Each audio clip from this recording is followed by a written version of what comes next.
तो गाइस, मानो या ना मानो, आपका भी ये ज़रूर लग रहा होगा कि भाई यार, काश मैं इच्ची एनिमे के वर्ल्ड में समन हो जाता तो भाई क्या मज़े ही आ जाते। No addiction, no depression, only suffocation. तो ऐसे ही वर्ल्ड में तो हम बिल्कुल समन नहीं हो सकते, बट हम ऐसे वर्ल्ड्स को एक्सप्लोर ज़रूर कर सकते हैं और तुम्हारा भाई वो काम ज़रूर करेगा। और आज की वीडियो की लिस्ट है टॉप 10 इच्ची एनिमे जो कि रात सुहाने करने वाले हैं। नो टेंशन गाइस, इसमें सारे एनिमे टॉप अप्रूवल है, मतलब माल तो बहुत अच्छे मिलने वाले हैं आपको।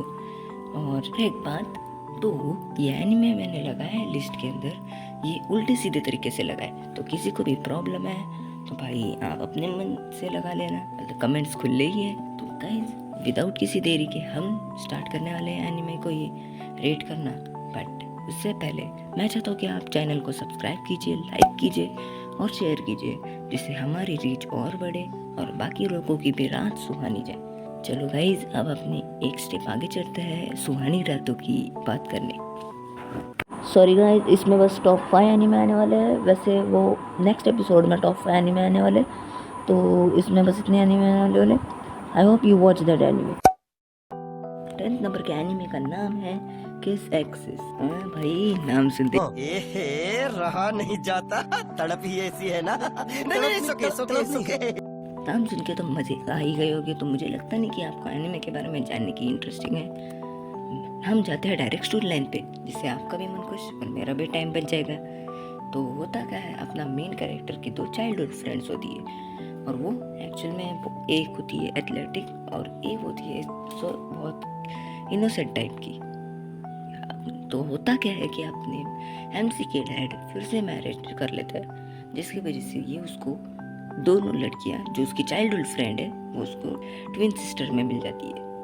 और ये माल किसको ना लगे, अच्छा बट अपने एमसी को मतलब उनके अंदर इतना अफेक्शन नहीं है, बट उनको अच्छे लगते हैं वो। हाँ, ये तो ऐसा हुआ, मतलब खाना भी खाओगे और नाम भी डालोगे दूसरों के ऊपर। हाँ, मैं बहुत गंदे एग्जाम्पल दिया है, बट मेरे हिसाब से एग्जाम्पल बहुत अच्छा है। तो इस एनिमे में वैसे 12 एपिसोड्स है, और अगर आप थोड़े से डिप्रेस या चिल एनिमे देखना चाहते हो तो मैं आपको ये ज़रूर सजेस्ट करूँगा, जिससे आपका मूड एक तरफ से ठीक ही हो जाएगा। तो हम बढ़ते हैं नेक्स्ट एनिमे की तरफ। नेक्स्ट एनिमे का नाम है ग्रैंड ब्लू, और इस एनिमे को मैं आपको मस्ट वॉचिंग एनिमे बोलना चाहूँगा, क्योंकि सीरीज के अंदर जो भी एनिमे है वो मेन ऑन स्टोरी और इचीनेस पे फोकस करता है, बट ये कॉमेडी शोज पे फोकस करता है। वैसे इसके सामने भी एक लेवल का एनिमे है जो इससे भी ऊपर लेवल का कॉमेडी करता है। वेट करो, आपको पता चल जाएगा। तो मैं तो बोलता हूँ कि आप ये एनिमे ज़रूर देखें, और बस इसके 12 एपिसोड्स हैं, तो मतलब ज़्यादा कोई बात नहीं होगी आपको, एक रात में आप आराम से इसको ख़त्म कर सकते हो। अब मैं बताना चाहता हूँ, ये एनिमे एक डिश है, इसके अंदर फनी सीन्स और लड़कियों का मसाला डाल दिया गया है। मैं चाहूँगा कि ये आप ज़रूर देखें, और ये एनिमे मस्ट वॉचिंग है, मैं रिपीट कर रहा हूँ। तो अपन बढ़ते हैं नेक्स्ट एनिमे की ओर। वेट, मैंने तो उसकी स्टोरी बताई ही नहीं। ही।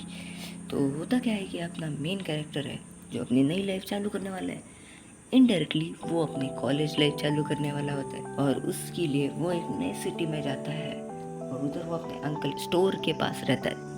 उस स्टोर का नाम है ग्रैंड ब्लू। अब उस स्टोर के पास बहुत सुंदर सा एक ओशन है और सुंदर सी लड़कियाँ भी। तो क्या वो अपनी मतलब अपनी नई लाइफ इजीली जी पाएगा, क्योंकि उधर जाके उधर बहुत सारे उसको प्रॉब्लम आते हैं, क्योंकि वह लड़कियाँ ही नहीं लड़के भी है जो बहुत तंग करते हैं उसको, और मज़े तो वो लोग ऑन द टॉप लेवल करते हैं। तो अब स्टोरी लाइन होगी, तो हम चलते हैं नेक्स्ट एनिमे की ओर। 8वें नंबर पे जो एनिमे है उसका नाम है फ्रीजिंग।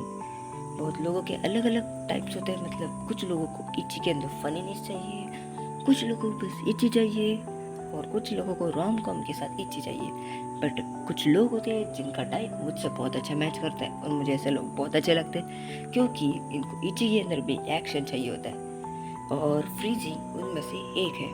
और ये आपकी कोई कसर खत्म नहीं करेगा, क्योंकि ये एनिमे में फाइटिंग और दबादब दोनों भी है। एक्चुअल में नहीं है, बट हाँ एक्ट है, और ये बहुत मस्त एनिमे है। क्योंकि मैं आपको ज़रूर बोलूँगा कि अगर आपको एक्शंस और इच्छित दोनों चाहिए तो ये एनीमे आप ज़रूर देखें। इसके वैसे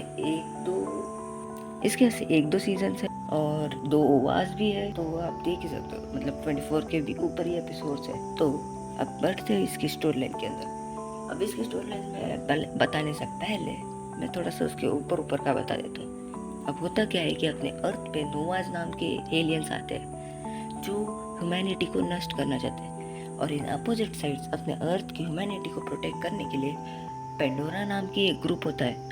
मतलब ये लड़कियों का ग्रुप होता है, यंग लड़कियों का, जो इसके अपोज में फाइट्स करते हैं। और पेंडोरास को हेल्प करने के लिए लड़कों का ग्रुप होता है और उनका नाम होता है लिमिटर्स। तो अब एक्चुअल स्टोरी पे आते हैं। लिमिटर्स में अपने एमसी होता है जो अपनी बहन मरने की वजह से थोड़ा सा दुखी होता है, या जो समझना है वो समझ लो। बट अपनी जो सबसे स्ट्रॉन्गेस्ट पेंडोरा होती है उसको अनटचेबल नाम से बोलते हैं। अपने एमसी गलती से उसको अपनी बहन समझ लेता है और उससे बातें करने स्टार्ट कर देता है। अब जो लोग समझदार है वो समझ गई मैंने कहा कहना चाहता हूँ मैं। तो अपने एमसी गलती से उसको बहन समझ लेता है और वो अनटचेबल का टाइटल ख़त्म हो जाता है। बट हमारी फीमेल कास्ट जो एक्चुअल में बहुत स्ट्रॉन्ग है और बहुत ओवर पावर्ड भी है, बहुत ओवर पावर्ड है, मतलब ओवर पावर्ड भी नहीं बोल सकते, सो मच पावरफुल है। तो ये अनटचेबल का टाइटल रख पाती है या नहीं वो तो हमें एनिमे में ही देखना पड़ेगा, क्योंकि इसके अंदर बहुत सारे प्लॉट ट्विस्ट है और अदर थिंग्स जो आप मैन ऑफ कल्चर्स लोगों को तो बहुत अच्छे लगते हैं भाई। मैं सच्ची बोलना चाहूँगा कि ये एनिमे अगर आप देख रहे हो तो थोड़ा सा बाहर ही बैठना। तो let's go to next anime. और इस एनिमे का नाम सुन के आप थोड़ा सा हैरान हो जाओगे। तो मैं एनिमे का नाम बोलो the testament of the sister new devil.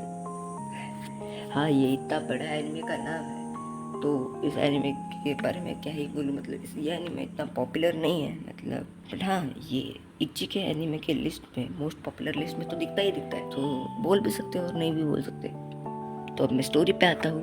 तो स्टोरी में होता क्या है, अपने मेन हीरो के पापा फिर से रीमैरिज कर लेते हैं और उसको 2 ट्विन सिस्टर मिल जाती है। अब यहाँ पोस्ट ऑफ द लोग बोलेंगे कि भाई तू किस एक्सिस को इतना नीचे रखा और इसको इतना ऊपर क्यों रखा है।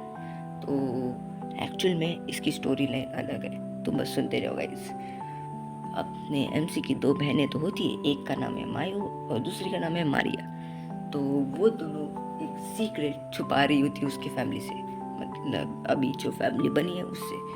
तो उसको मायू होती है ना, न्यू डेविल लॉर्ड होती है, और अपनी मारिया होती है ना, वो सक्यूबस होती है। जिनको सक्यूबस नहीं पता, मतलब इनडायरेक्टली वो ऐसे लोग होते हैं जो सब लड़कों के सपनों में आके करके चले जाते हैं।